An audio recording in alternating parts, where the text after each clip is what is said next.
سلاف بینەرین بەڕێز ئەف دەمەوە باش هیویا دەمێن خۆش و سەلامەت بووەت خازین جارێک دن هاتی نەف خزمەتەوەین بەڕێز بوو پێشکەشکردنا خەڵەکەکە دیش بەرنامەوە بەرنامێ بە کوردی ژیان ئەڤرازی و نشیڤیە خۆشی و نەخۆشیە بەرفرەهی و بەرتەنگیە دەما ئتکەویەت ناوا خۆشیاندا دوێتن دفن بلند نەبین و خۆبایی نەبین هەروسا دەما ئتکەوینەت ناوا نەخۆشیاندا دیسان دوێتن بهێوی و بێئومێد نەبین خدای مەزن باوەری گرێدایە ئەب ئومێدێ و هێویبوونێڤە لەوڕا ئەو کەسێ هێوی و ئومێد بیتن ناوا ژیانێدا نیشانە یانکو هێمایە یێ هێزیا باوەریا وی کەسی لەوڕات ناوا وێ خەڵکێدا بەرنامێ بە کوردی چەندین پرسیار و چەندین تەوەر و سەرنج دهێنە ئاراستەکردن بۆ زۆر بەڕێز مامۆستا عەبدوڕەحمان سەدیق زۆر بەخێر بێستی بەڕێز مامۆستا سروشتی ژیانی هەروایە یعنی خۆشی هەیە نەخۆشی هەیە ئەڤرازی هەنە سەرنشیوی هەنە ئینسان هەندێک جارت حاڵەتێکی دڵتەنگیدا دژیت نەک جارات حاڵەتێکی دڵخۆشیێت ئەو پەڕی خۆشیێدا دژیتن ئەوە سروشتێ هەر مرۆڤێکی ڕەنگە وی شێوازەی بیتن لەوڕە مەدوێتن ئەم ئێکەم تەوەر ئاراستی جەنابێتە بکەین بزانین کە دید و تێڕوانینە قورئانە پیرۆز چاوایە سەبارەت هێوی و ئومێدێ و هەروەسا سەبارەت وێ چەندێکە ئینسانێک بە هێوی و بە ئومێد ببیتن بە ناوی خوای بەخشندەی میهرەبان دەستەواژەکانی قورئان زۆرن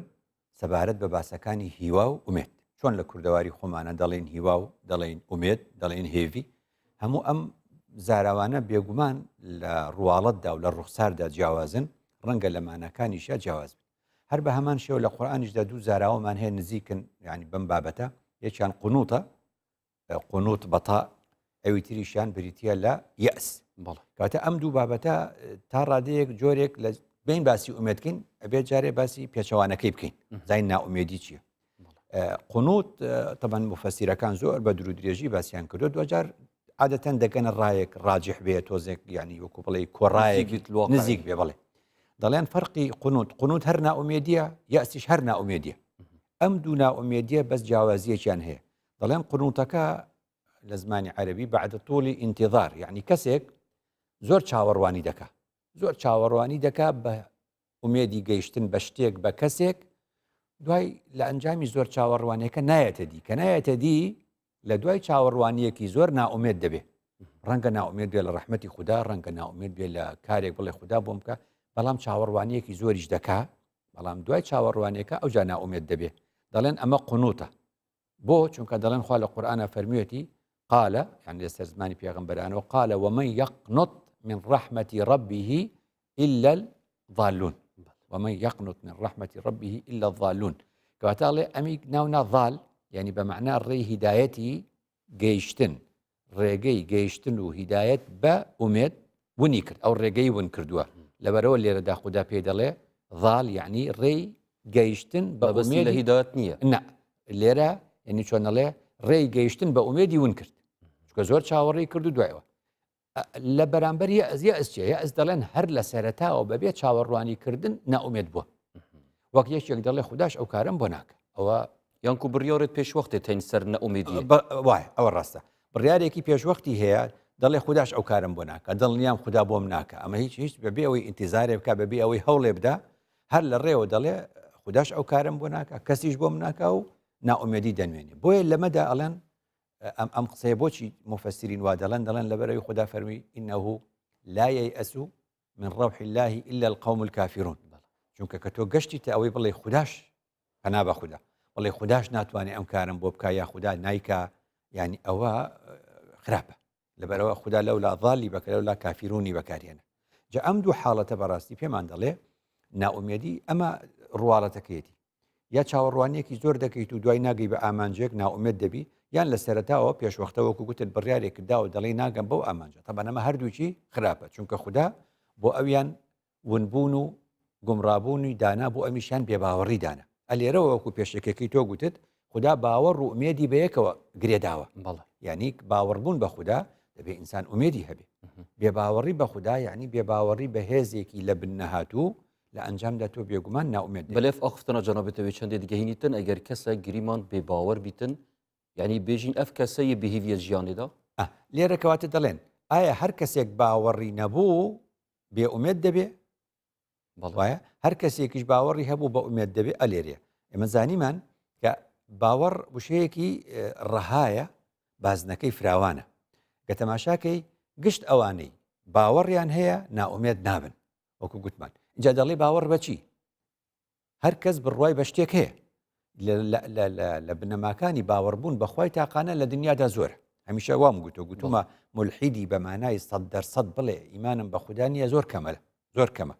ڕەنگە باوەری خدایکی دینێکیش ئەدیانە نەبێت ڕاستە بەومانەیە ڕەنگە بڕوای بە ئاینێک نەبێ بەڵام هەمیشە بڕوا بە هێزێکی لە بنەهاتوو هەیە لە بوونەوەردا ڕەنگە ناوی جیاوازی لێ بنێ ڕەنگە ناوێکی دیکەی لێ بنێ سەرنجام لە ئینسانەکەدا بڕوا هەر هەیە لە ئینساندا بڕوا هەر هەیە بە شوێنی جیاواز بە کەسی جیاواز بە چۆن ئەڵێ ڕێبازی جیاواز بە پرەنسیپی جیاواز لەبەرەوە بڕوا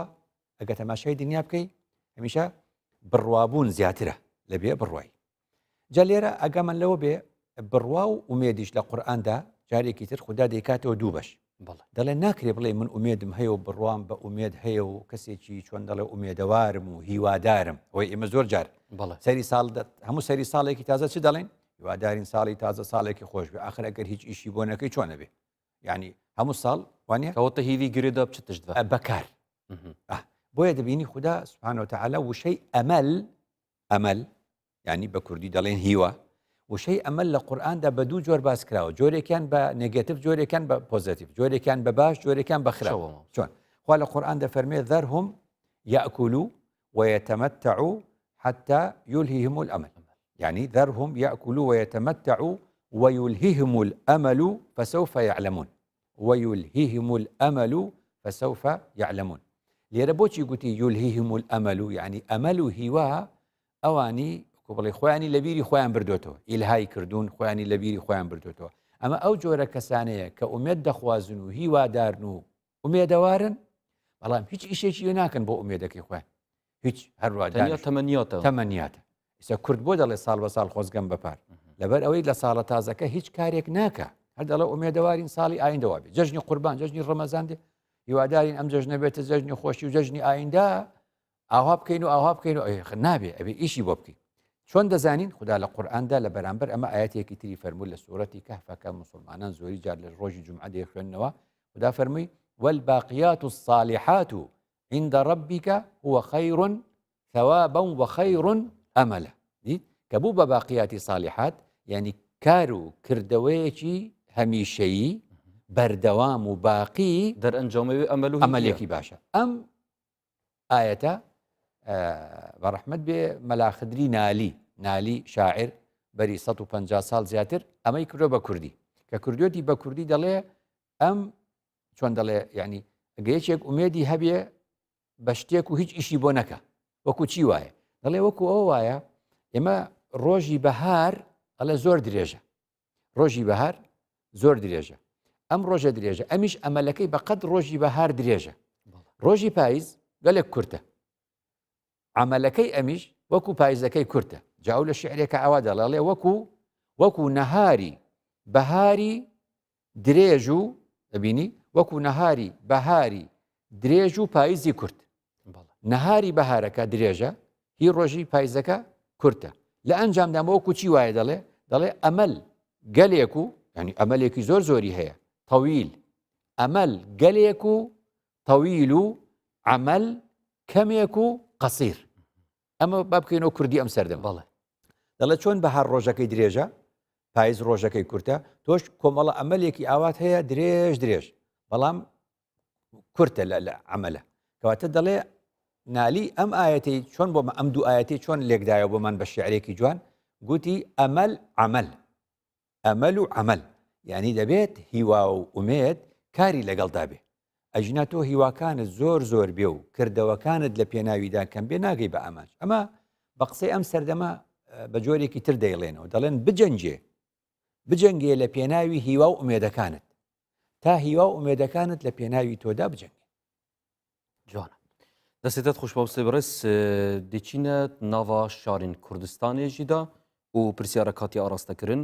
چ دەما ژیانێدا تو بهێویت بوو یانکو بهێوی بوون ڕول دەتکەتن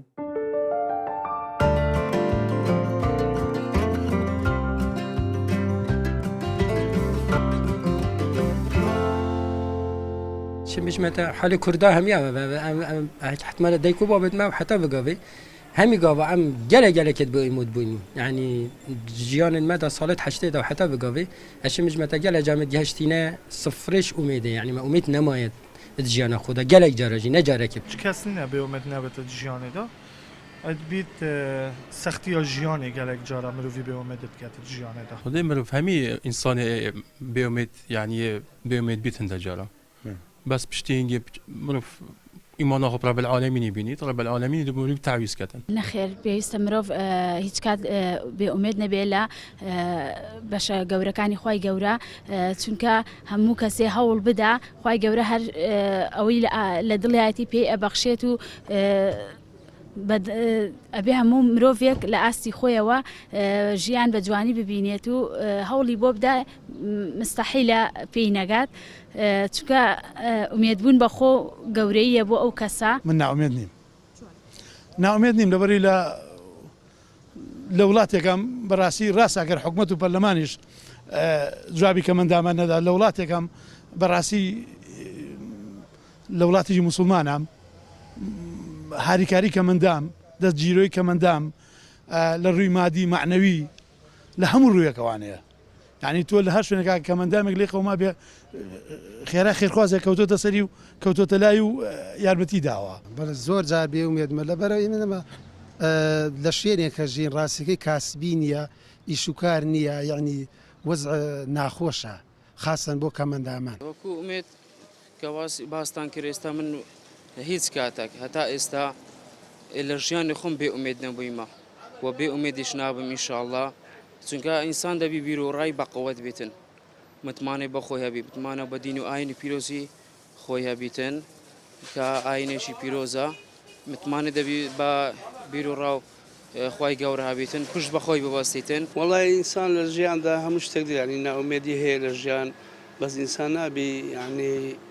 هەوڵی کە بدەن ئەحتیاجە تووشی مەشاکشت دەبی و بەس ناومێد ئینسان دەبی خۆی ڕاگرێتن ناومێدی خۆشی هەیە و ناخۆشی هەیە لە ژیان ئینسان نابی بۆ شێوەی ناومێد ببی.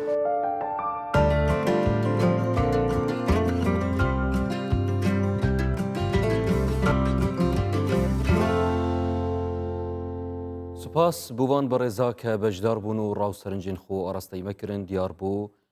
زۆربەیان وەسەدا دیارکردن کە هیوی و نائەمێدی ڕوو زۆربەی کەسان دادکەتن ئەمسەی بەڕێز سەبارەت ئاخفتنین وان بەڕێزانە بەدوێتن هەر وەک تەوەریش ئاراستەی جەنابێتە بکەین کە هۆکار و فاکتەر و سەدەمێن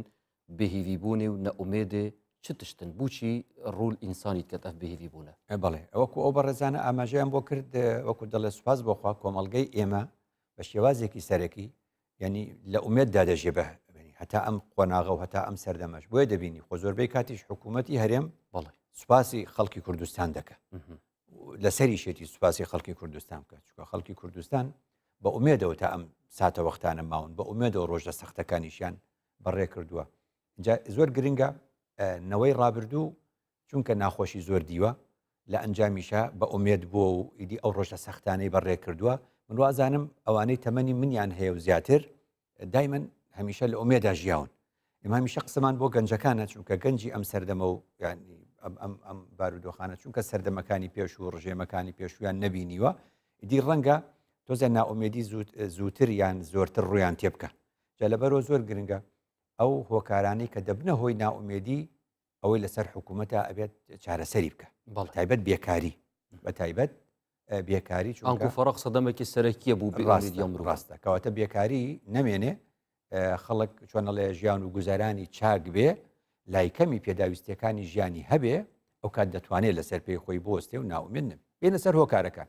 ئەو هۆکارانە چین کە ئینسان والێ دەکان ناومێد بێ کە سەرەتا لە باوەڕەوە دەست پێ بکەین ڕەنگە هەندێک کەس وەکو بڵێ دەڵێن زانایان دەڵێن لە ڕووی ئاینیەوە تەماشایکەی زیاد لە ڕادە ترسان لە خوددا ناومێدی دروست دەکە دەڵێن هەندێک کەس خوددایان وەکو خۆی نەناسیوە یعنی لە بینی خەوف و ڕەجا ناژین بڵێن ینی خۆی وشەکە چۆنە کە دەڵێن ترسان لە خوددا یعنی ترسان لە چی لەو سەرپێچیانەی کە تۆ دەیکەی لە فەرمانەکانی خوددا بەمانایەکی تر ترسان لە کردەوەکانی خۆت دەبێ بترسی یان گوەگەر تە کەسە گەلە خوشڤیا دوو ترسی وێ ڤیانیش دەست بدەیت ڕاستە کەوابێ لێرە دەڵێن زانایان دەڵێن سنوورێک دانین دەڵێن چۆن سنوورێک دانین بزانین تۆ کە دەڵێ فڵانە کەس ئینسانێکی باشە و لە خوددا دەترسێ سنووری لە خواترسان کوێیە سنوورەکەی دەڵێن سنوورەکەی حد الخەوفی حدەکەی چییە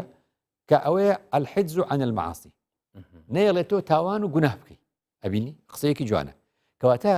ئەو سنوورەی کە تیای دەگوترێ فڵانە کەس کەسێکی لە خواترسەیانی چی ینی هێڵێکی سوودی ڕاکێشاوە دەڵێ ئەم گوناهانە ناکەم و ئەم تاوانانش ئەنجام نادەم کەواتە خۆپاراستن ئەوە تەقوایە خۆپاراستن لە گوناه و خۆپاراستن بە پێی توانەتەوە خۆپاراستن لە گوناه و خۆپاراستن لە ئەنجامدانی تاوان ئەوە ئیترمانایەوە کەسێکی لە خواترسە لەوە زیاتر بگاتە ئەو ڕادەیەی ناومێت بێ لە ڕەحمەتی خوددا ئەو کارێکی خراپ دەکە ئەو کاتەیەکێکە لە هۆکانی ناومێدی کە هەندێک کەس هەیە دەڵێ بڕوا ناکەم خوددا لە من خۆش بێ نابێ وا بڵێ دەبێ هەمیشە ڕاستە زۆر ڕاستە من خەڵک تۆ چۆن گومان بە خوددا دەبەی خودداش ئاها دەبێ بۆ تۆ لەبەرەوە گومانی باش بە خوددا بەر هۆی تر لەو هۆیانی کەوا دەبێتە هۆی مەسەلەن چۆن دەڵێ ناومێدی هاوڕێتیکردنی کەسانی ناومێت هاوڕێتیکردن خەڵکانێکمان هەن ناومێدن تۆ کە هاوڕێی ئەو جۆرە کەسە ئەبی یعنی المرء على دینی خەلیلی کە پێغەمبەر دەفەرمێ بەوانای چی دین یعنی مەرج نییە خۆ ئەم مسلمانە لەگەڵ مەسیحیەکە بگەڕێ بێ بە مەسیحی یعنی خۆی دین ئەو فراوانەیە یعنی بەمانای ئەوەی کە کەسێک لەگەڵ کەسێکی ئینسانی چاک دەژێ ئومێدەوارە ئەویش وەکو بارگاوی دەبێ بە سیفەتەکان بە ئەخلاقی ئەو بە هەڵسو کەوتی ئەو هاوڕێتی کەسی ناومێت بکەی ناومێت دەبی ئەو دنیا هیچ نییە و ڕەشبینە و هەموو شتەکان بە ڕەش دەبینێ هۆکاری تر لە ناومێدی ئەو نشست و شکستانەیە کە مرۆڤ تووشی دەبێت لە کاتێکدا دەبێ هەستێتەوە پێی نەکەوێ هەندێک کەسێ هەڵناسێتەوە هەندێک کەسێ ڕاست نابێتەوە لە نێو شکستەکەی خۆیدا دەمێنێتەوە ئەو کاتە ئەو کەسە بەڕاستی ناومێت دەبێت هەژاری بە هەمان شێوە چکە خوددا کە فەرمی ئینەو لا یەئسوا من ڕەوحی الله إلا القوم الكافرون کە ناومێت بوون لە دەسەڵاتی خوددا و لە ڕەحمەتی خوددا بوو بە بێباوەڕی هەر بە هەمان شێوە لەوێشە پێغەمبەر دوودی خوای لەسەر پەنای بە خوددا گرتووە لە چی وأعوذ بك من الكفر والفقر کەواتە هەمیشە هەژاری کە حەدی خۆی تێپەڕان ئینسان بەرەو بێباوەڕی دەبا لەوێشەوە دەیباتەوە بەرەو بێئومێدی ئەمە بەڕاستی یەکێکە لەو هۆکارانە یعنی چۆن دەڵێ جاری وا هەیە هۆکاری تر ئەوەیە کە ئەو ئینسانە چۆن دەڵێ وە خوددا لە قورئان دەفەرمێ وما قدر الله حق قدره والأرض جميعا قبضته يوم القيامة یعنی ئینسان هەیە هێشتا خودای بە صیفاتەکانی نەناسیوە خودای بە صیفاتەکانی نەناسیوە چۆن یعنی زانایان مەحوی بە ڕەحمەت بێ دەڵێ یعنی هەموو ناوێک لە ناوەکانی خوددا چی هەیە یا وەکو دەڵێ شوێنێکی هەیە بۆ ئەوەی تایە جێبەجێ بکرێت یعنی چۆن یعنی کە تۆ دەڵێ خوددا غەفارە بۆ ناوی غەفارە دەبێت تەجەلیاتی هەبێت ڕاستە درەوشانەوەی هەبێت ڕاستە کەواتە کە خوددا غەفارە کە خوددا غەفورە وانە کە خوددا ڕەحیمە یعنی ئەمانە هەموو چییە دەبێ کەسانێک هەبێ کە خوددا لێیان خۆش بێ ینی مادام خوددا لێ خۆش ئەوێ کەواتە خەڵکانێکیشان هەڵە دەکەن و خوددا لێیان خۆش دەبێت جا بە هەر لە ناوەکانی خودداوە مرۆڤ دەبێ بۆی دەرکەوێ کە خوددا بناسێ و ناومێت نەبێت لە خوددا ناومێت نەبێت لە ڕەحمەتی خوددا کە خوددا ڕەحمەتی زۆر فراوانە ئینسان بەچی ناومێت دەبێ خۆی لە ڕادەیەک ئەتوانی بڵێ خوددا بۆمان ڕوون دەکاتەوە دەڵێ ئەو کاتەی ناومێت دەبی لە ڕەحمەتی خوددا تۆ بە کردەوەکانی خۆت وات لێ هاتووە کردەوەیەکی وات ئەنجام داوە کە خۆت دەزانی کردەوەکە چەند گەورێ زۆر جا دڵی کەسێک دەدەینەوە دڵی کاکە ناومێت لە ڕەحمەتی خوددا و ئەوە بگاتە ڕاستگۆیی چمان پێ دەڵێ دەڵێ کاکە زانی چی من کارێکم کردووە هەرخوا ئەزانێت چیم کردو تۆ نازانی چیم کردو تۆ لە خۆتەوە مەڵێ ئومێدت بەخوا هەبێ دیوتە جا ئەمەیە کە خوددا دەفەرمێ وإذا مسه الشر كان يئوسا هەنێ کەس کە تووشی شەڕ ینی تووشی خراپە دەبن تووشی ناخۆشی دەبن تووشی بارودۆخێکی ناخۆش دەبن یائیس دەبن لە شوێنێکی تر خوددا دەفەرمێ لە قورئاندا وإن مسه الشر فيئوس قنوط هەر یەئوسی شەو قانوتە نەچاوەڕوان دەکا بە ئومێد نا وەکو دەڵێ هەر لە سەرەتاوە بێ ئومێدی بووە هەر لە هەردووچیا خوددا دەفەرمێ هۆکارەکەی چییە وإن تصبهم سيئة بما قدمت أيديهم أبيني إذا هم يقنطون كواتا قنوتك لشو هات بما كسبت أيديهم بويا إنسان بيه يعني تابت بتواني لقناهي قورة خوي بارزة تابت بتواني لتاواني قورة خوي ببارزة بلام لقل أوجدا هميشا خدا درقاي كراوية بەڵێ. ڕەحمەتی خوددا فراوان. بەڵام لەگەل ئەوەی مامۆستاکە ئێستا جەنەوت باسی ئەوە کرد کە ئەگەر باوەڕێکی بەهێزت بەخوای گەورە هەبیتن ئەو کات کەسێکی ئومێد دەبی ینی کە هیوی ئومێدت هەبیتن. بەڵام دەبینی هەندێک کەس هەیە مامۆستا لە ئەو پەڕی باوەریدایە بە خودای گەورە و بە تەقوا و بە دین لەگەل ئەوە کەسێکی بێئومێدەش یعنی ئیمانەکەی هاوکار نەبووە لەگەل ئەو. ئەمە ڕاستە کەواتە لێرەیە هەمووجا دەڵێن خودازانی جایە لە خوداناسی بۆیە لە ئاینا دەڵێن خوداناسین وانە ناسین زۆری فەرقە لەگەڵ زانین. ڕەنگە ئەوە بزانێ ئەزانێ خوددا هەیە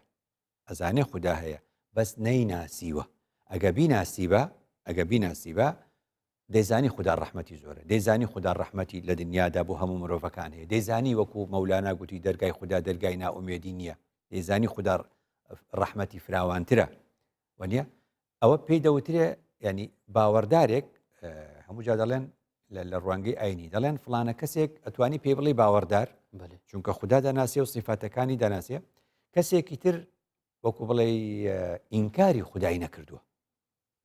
فەرق هەیە بێدەنگی هەلبژێ فەرق هەیە لە بینی ئەوەی ئینکاری خوددا نەکەی بڵێ هەیە فەرقیش هەیە لەگەڵ ئەوەی بیناسی ناسینەکە چونکە بەڕاستی خوددا ناسی بۆیە هەمیشە دەڵێن پێغەمبەران کە دێن کردەوەی یەکەمیان هەوڵدانە بۆ ناسینی خوددا مرۆڤەکان خوددا بناسن کە ئینسانەکان خوددایان ناسی نابێ بەراوردی بە یەکتر بکەین چونکە مرۆڤ هەیە نمونەیەکت بۆ دێنێ بەڵێ ئێستاکە تۆ کردەوەیەکی ئاها بەرامبەر من بکەیت تەسەورەکەی من لێت خۆش بم منیش هەڵێم نە دەڵێ ئەیخوا چۆن لێت خۆش ئەو پێ دەڵێن مقارنەیەکی غەڵەت بەراوردێکی هەڵا نابێ ڕەحمی ئێمە و کاری ئێمە و صفاتی ئێمە بەراورد بکرێت لەگەڵ صفات مع الفارق ڕاست دەستێتت خوش مامۆستای بەڕێز دەمێ بێن بەدانێکی هاتی بینەرن بەڕێز و دەهی نەف خزمەتەوەین هێشە بەفەرمون.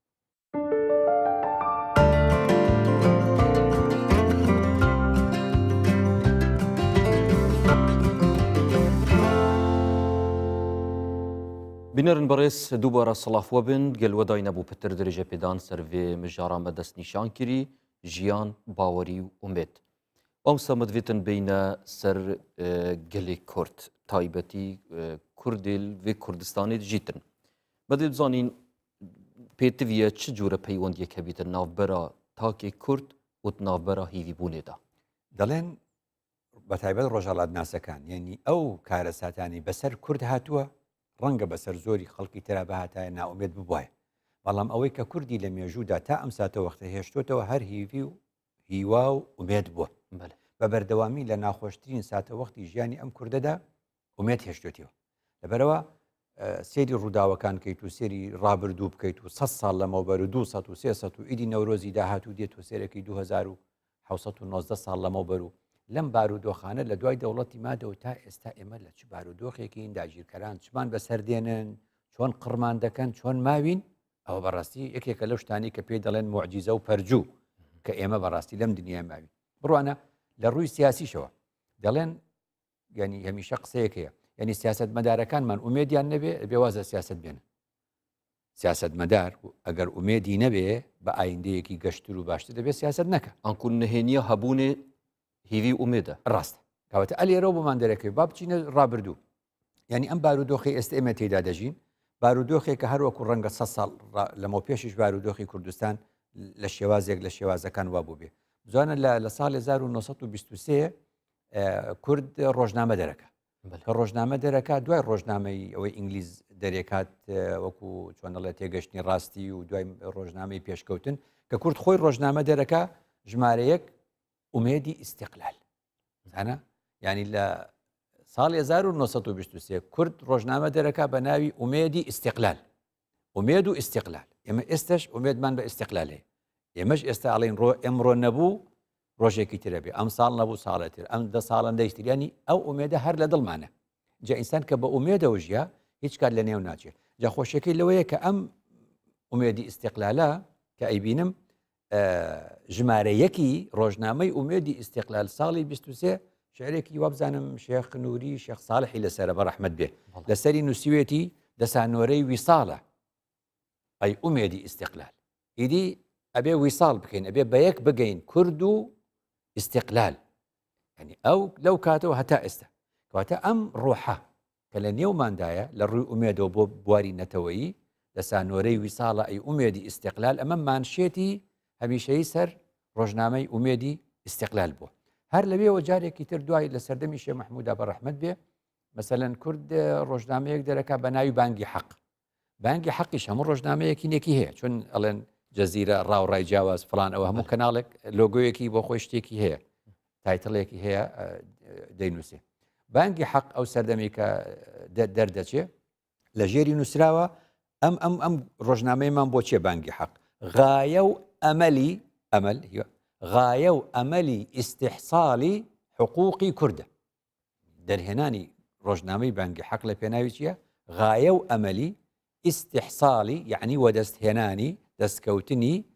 حقوقی کوردە لە پێناوی مافەکانی کوردە. یعنی بزانە قەزم چییە؟ ئەمیشە ئێمە لە ڕابردوش تەماشا دەکەین سەرکردەکانمان شاعیرەکانمان کەسە دێرینەکانمان ناودارەکانمان هەمیشە ئومێدیان هەبووە. ئەمەش پێمان دەڵێ کە دەبێ بزانە کە حیزب دروست دەبێ لەوێەوە ئیدی دەگۆڕێت بۆ پارتی دیموکراتی کورد و اینجا بۆ کوردستان سەرەتاکان چی دروست دەبێ مەسەلەن کورد پارتی هیوا دروست دەکە جەنگی یەک دووەمی جیهان دەست پێ دەکە 1939 کورد لە 1939 حیزب دروست دەکا ناوی دەنێ پارتی هیوا پارتی هیوا. ئەمە شتێکی زۆر یعنی جێ سەرنجە کە کورد هەمیشە بە هیوا ژیاوە. جا هەر ئەو هیوایەیە کە هیوای لە دڵی خەڵکە زیندوو کردوێتەوە تۆ سرودی ئەی ڕەقیبت لە بیرە و لەبەرە ئەوە شعری دڵدارە دڵدار بەڕەحمەت بێ لەم ساڵانەی ئێستا دۆزرایەوە کە زەینەبخانی خوشکی دڵداری شاعر بووە شعری کەمتریش نەبووە لە دڵداری برای. زەینەبخان لە 1900 لەدایک بووە لە 1963 وەفاتی کردووە. ئەو لە شعرێکە باسی ئەم پارتی هیوایە دەکە دەڵێ خدا پشت و پەنایە هیوامان بە هیوایە خدا پشت و پەنایە هیوامان بە هیوایە ئەسی پارتی هیوا. جا ئەلێرەوە تۆ بڕوانە ئێستێمە ئاڵای کوردستانمان هەڵکردووە لە هەموو سەرتاسەری کوردستاندا. ئەو کە مەوالید و لەدایک بووی زەینەبخانی خوشکی دڵداری کۆیە کە لە 1900 لەدایک بووە لە 63 وەفاتی کردووە ئەڵێ ڕۆژێ دەبینن ئاڵای کوردستان دەشەکێتەوە لە هەیبەت سوڵتان ڕۆژێ دەبینن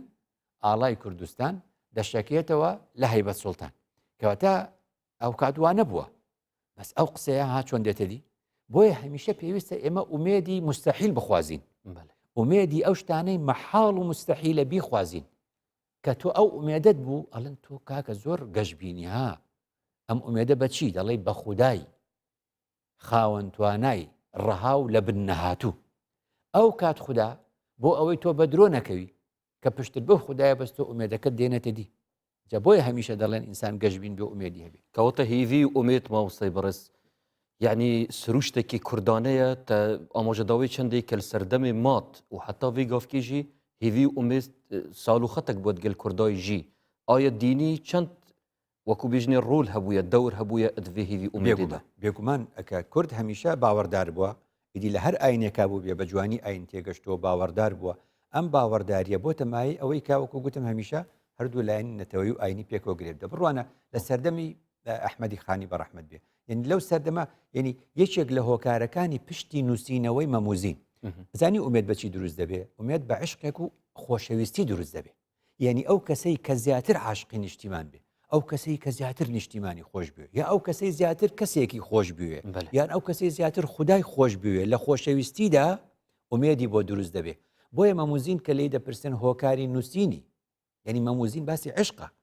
باسی خۆشەویستیە چ پەیوەندی هەیە بە بنیاتنانی بناغەیەک لە پێناوی دەوڵەتی کوردستانی سەربەخۆ ئەوە دەبەستێتەوە بە مەموزین کورد پێویستی بە عشقە یعنی پێویستی بە خۆشەویستیە پێویستی بە خۆشویستنی یەکترە پێویستی بە خۆشویستنی نیشتیمانە پێویستی بە خۆشویستنی خاک و خوا و خەڵکە ئەمە هەمووی پێکەوەی بۆ دروست دەکە بۆیە یعنی تۆ گە تەماشای مەموزین بکەی ئەحمەدی خانی بەڕەحمەت بێ دەفەرمێ شەرحا غەمێ دل بکەم فسانە زینی و مەمێ بکەم بەهانە یعنی بۆچی دێم یعنی شەرحی غەمێ دڵ شەرحی غەمی دڵی ئەحمەدی خانی چییە کوردستانی سەربەخۆی شەرحا غەمێ دڵ بکەم فسانە یعنی بیکەمە بیت بیکەمە بیت و نووسین و شعر و ئەمانە بەم شێوازە دای بێنم لە بەرواتم زینێ و مەمی دەکەم بەهانە یعنی ئەمە بەهانەیەکە بۆ ئەوەی وەسیلەیەکە هۆکارێکە تا لێرەوە کورد فێری خۆشەویستی ڕاستەقینە بێ بەڵێ بچنێت ناوە خەڵکی خۆی خوشتەویژیدا و پرسیارێکی ئاراستەیوان بکەین چاوە ئاین ئومێد و هیڤیە بوومە دروست بکەن بفەرمو بینەر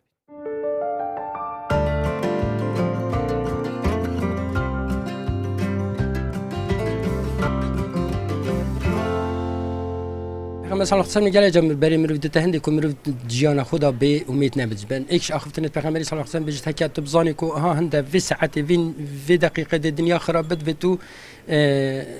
داره کی بچینی يعني او داره نشانه چیه نشانه امیده که دیگر کدی بود ابزفر تفهم مع العلم دی دنیا خرابت بلی باید بشته داره کی بچینه يعني او نشانه هندی نکو ویت امید همی گاوا هبه بیت که شما باوری بخوده اسلام تفاعلوا بالخير تجدوا وديك طبعا كملوا في موني رب العالمين يبيني تبشتاخو بي جرم كت رب العالمين تملوا في بيمت ناكت بكردني إيشيك يعني كردني نيوشيك ياخد قرآن خويندني دلي مروفا كاتوا زياتر أميدو بخو أوبيتو زياتر ورو برزبيت بيسا همو مروفي لأسي خويا بردوان بلجيان تا صرف كويت والله أين كمان أمدي ببخشيين أين كمان ديني إسلام ديني شي زوانا براسي أمدي ببخشيين لم كومل قاعد ولا ديني إسلام من براسي أميدم زورو وأميد بخشيشم إن شاء الله خوي أجر عيني بيروز أجر بكاري بيني يكم شدوي رازقوبي إنزا أميد بخشة بيتو رازقو النبي أميد بينا بخشي أبي رازقوبي لقال همو كسيكا بەڵێ ئاین سەرچاوی ژیانەوە بێ ئێمە من بەخۆمەک و گەنج بێ ئاین هیچ مرتاح نیمە بەڵێ ئێمە دەبی هەمومان یارمەتی یەکتری بدەین هاوکاری یەکتر بکەین و لە ڕووی هەر جۆرێکەوە بێ ئێستا چەندها برادرم هەبووینە يعني بي أميد وينا جيشت موانا أميدم في بخشينا هواكم في بخشينا ئاین والله لەگەڵ ئاین زۆر شت دەجێرێتەوە ئینسان ئەگەر ئیمانی بەخوای بەقووەت بێ و ئینسان تووشی مەشاکل دەبێت لە ڕۆژانە بەس ئیمانت بەقووەت بی بەخوا و فەرموودەکان ئاین زۆر شت بۆ دەژێتەوە.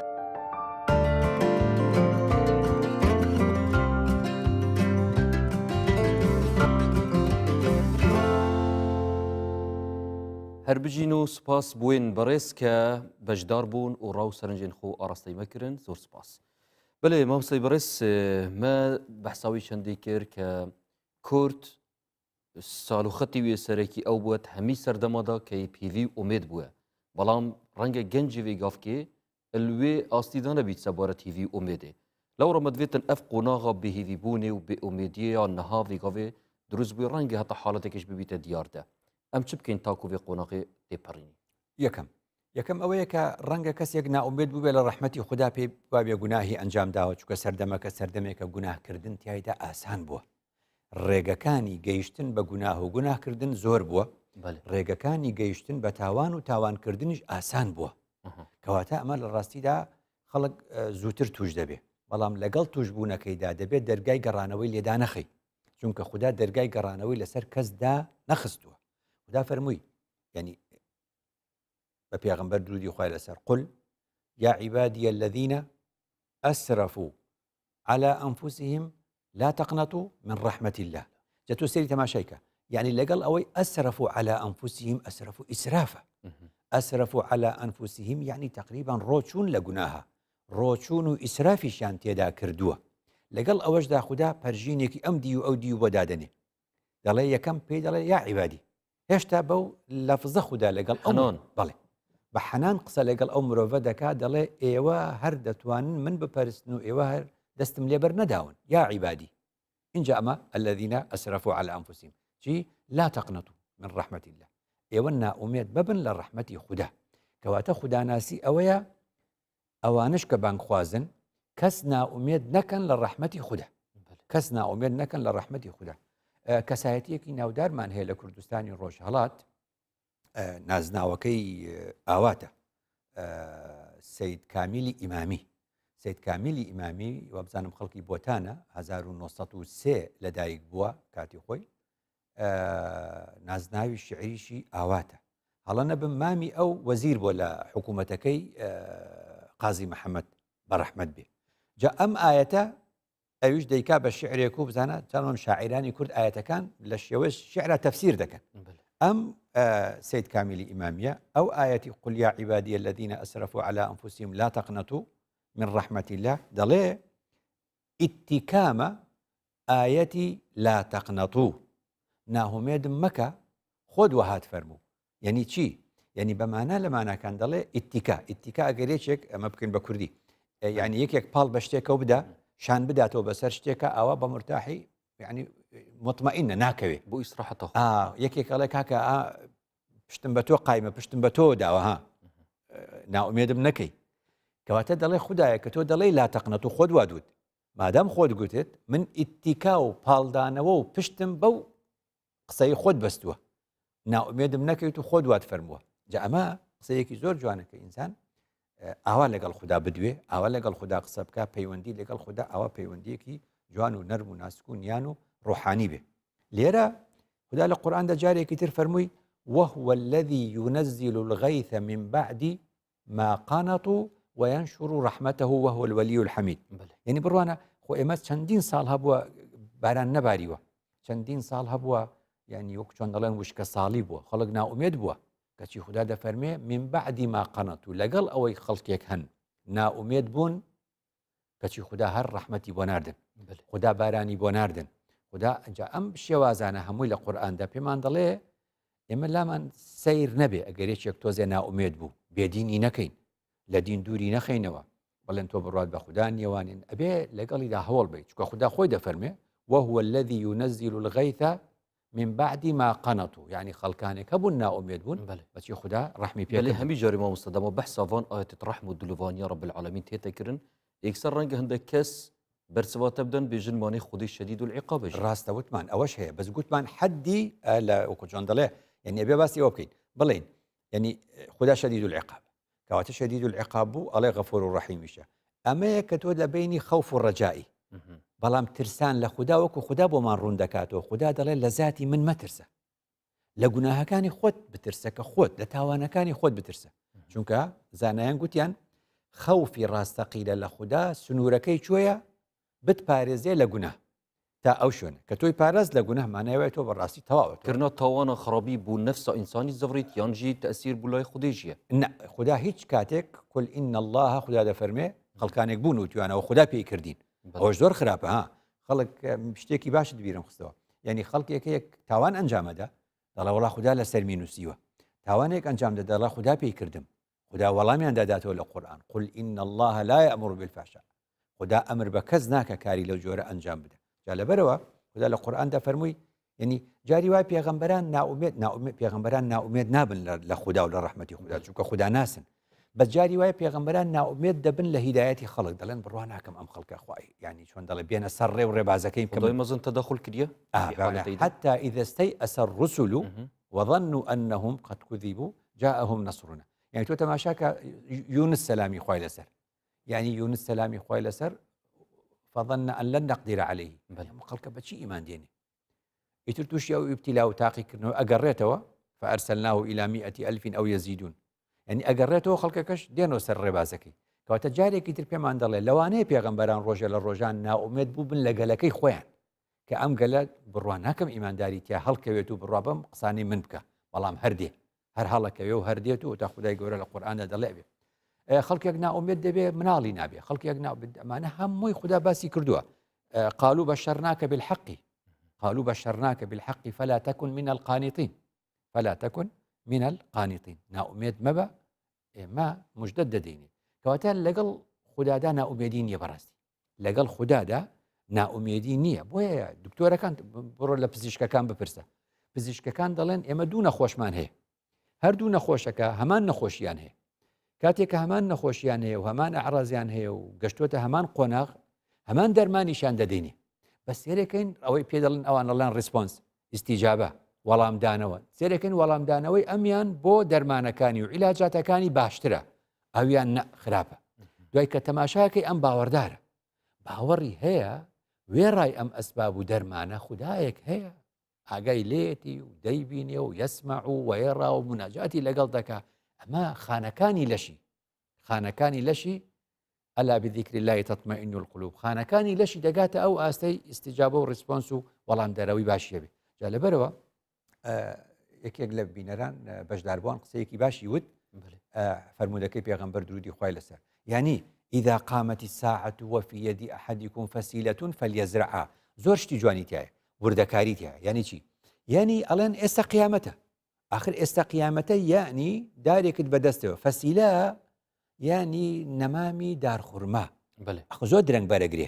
ئەوە نێ شتێک بێ ئێستا بیچێنی و دەقەیەتر بەربگرێ یا ساڵێکی تریش بۆ نمونە خورما زۆر درەنگ بەرەگرێ یعنی درەختێک نەمامی درەختێکت پێەیە کە زۆر درەنگیش بەردەگرێ و دەڵێن ئێستاش قیامەتە تو هەر بیچێنە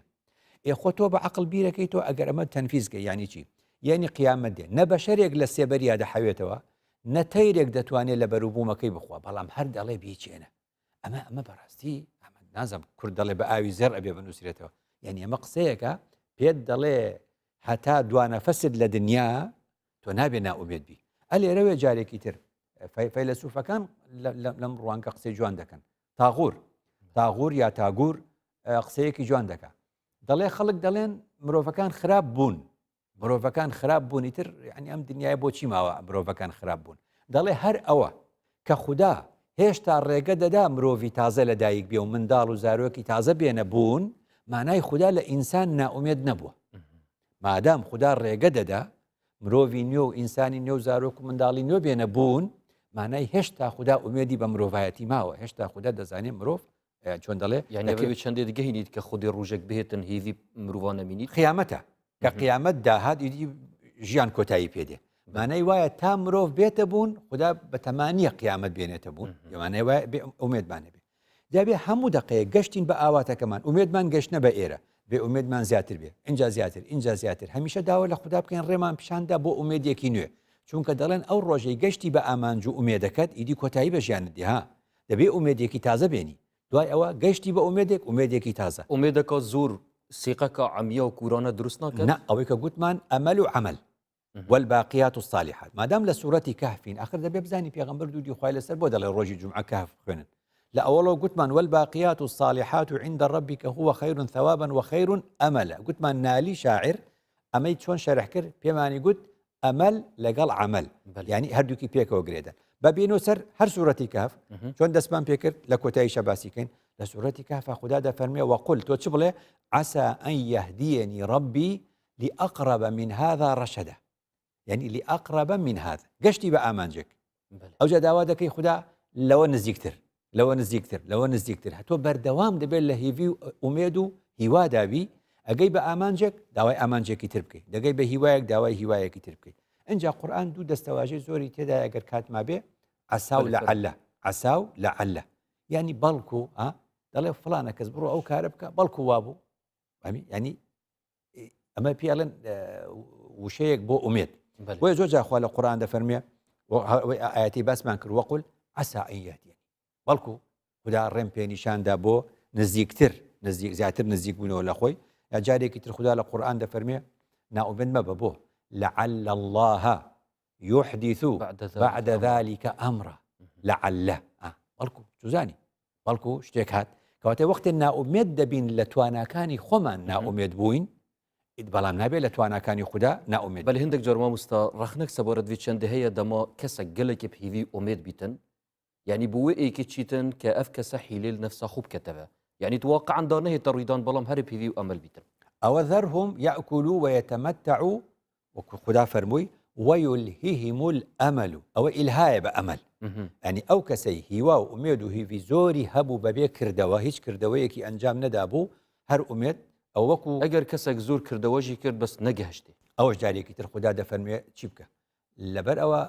لعل الله يحدث بعد ذلك أمرا کەواتە ئێمە دەبێ چی بکەین دەبێ بێن ڕێگەیەکی تر دۆزینەوە یعنی بە مانایەکی تر سعدی شیرازی بە ڕەحمەت بێ دەڵێ عەرەب دەترسم نەگەیە کەعبە ڕێیەک تۆ گرتووت بۆ تورکستانە کابرای عەرەب ئەو لە شیعرێکا وا دەڵێ کاکە بۆ چۆ دەڵێ ڕاچم بۆ حەج کاکەڵێ ئەو ڕێ تورکستانە ئەو ڕێ حەج نییە کەواتە ئینسان جاری وا هەیە ناگا بە ئامانجەکانی هەوڵیش دەدا چییە ڕێگەکەی غەڵەتە لە بیرکاریە ئەو ئەنجامە دەرناچێت کە تۆ دەتەوێت پێی بگەی دەڵێن ئەنجامی شیکارکردنی ئەو هاوچێشەیە دووە ئەی بۆ دوو دەرناچێ ڕێگەی شیکارکردنەکەمان هەڵێ بێ ڕێگەی شیکار ئەنکومە بەستاتە هیویبوونێت بێت کار و کریار گەلدابیت کار و کریارێژی شەهرە زاید گەلدابیت ڕاستە ئەمەل لە هەمان کاتدا هیوا و هیوی و ئومێد لەگەڵ کار و کردەوە دەستێتت خوش مامۆستای بەڕێز زۆر سپاسیا جەنابێتت کەن کە گەلمەداوەی تا دومای خەڵکی و ئەف ئاخفتنên جوان و هەژی پێشکەشی مەکردین زۆر سپاس. بیدارین بەڕێز وی ئاوایی دەهینە دومایاوی خەڵکیژی و زۆر سپاس بوێن بەڕێژی کە گەلمەت پشکدار بوون ئەدبینەریەدا و هیڤیامە ئەوامەشیاویتن خزمەتەکە بچیک پێشکەشی وێن بەڕێز بکەین و هەروسا زۆر سپاس بۆ هەفکارین بەڕێژی کە گەلمەت ماندوو بوون تا دومای خەڵکێت گەلمە بوون و زۆر سپاس بووە. ببینم خێر و شاد تا خەڵکەکە دی بگەین.